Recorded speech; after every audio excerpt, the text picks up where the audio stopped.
Ka Bosco Integrated Development Society rani BIDS Lyngba ka Community School and Children Parliament Project kala le Jingiarap ya Shihaja Lights pa khat phrangot ki Khynnah School ki ba puli ha ki Community School ba pher jongi Saupulai Tiligishnong ki ba ha pa West Khasi Hills bar ka East Jingiarap Hills District.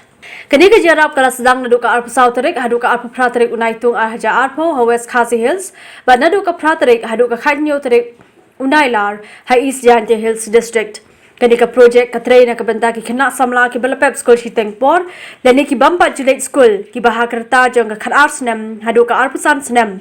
bar kanika project kalong karan san bin shlori ki Khynnah ki bakhar artsnem hadu khat prasnem Lyngba ka children's parliament kanika children's parliament ka IG kai ki Khynnah bantip iki hok ki jonki lani ka child rights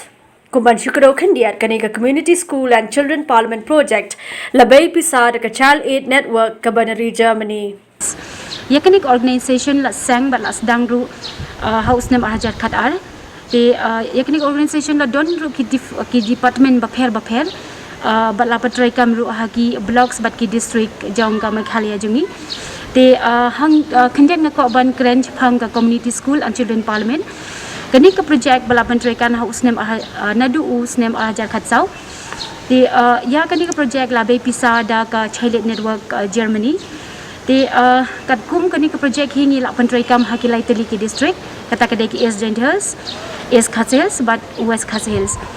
te kat kum kani project ni la don menta san phulai teli ki school ki bang ni la pantrai kam hapo kini ki lai teli ki district te ya ka East Khasi Hills ni la ya network mau kumba ong da ka phareng ni la network but linkage bat ka SSA East Jingiarap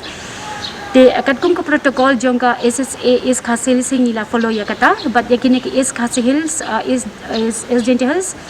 but West Khasi Hills ni dang kadang don har ka jingpai jong ka project jong ka community school and children parliament te ka jing thmo bat ka jing thrang jong ka ni ka project kala ka thrang ban ailat yaki Khynnah ki badon hakata ka bakhat arbat san snem kata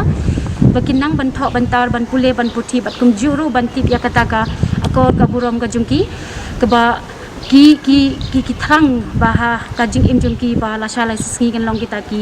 change leader jong ka community la jong te kum juru kum bahi ngila pet ya kan ka project ka kateng jong ka project ka community school and children parliament mo ka ba ni la ai kateng kum ta te ka ngila form ru ya kita ki children parliament hapo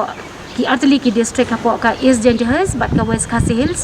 la khalai tli menta la form hapo kini ki atli district bat ki la atrai kham bhai ha kini ki benta te kumjuru khandet ba kat kum ka phang jong ka community school khat khandai tli ru ni la link bat ka SSA cleared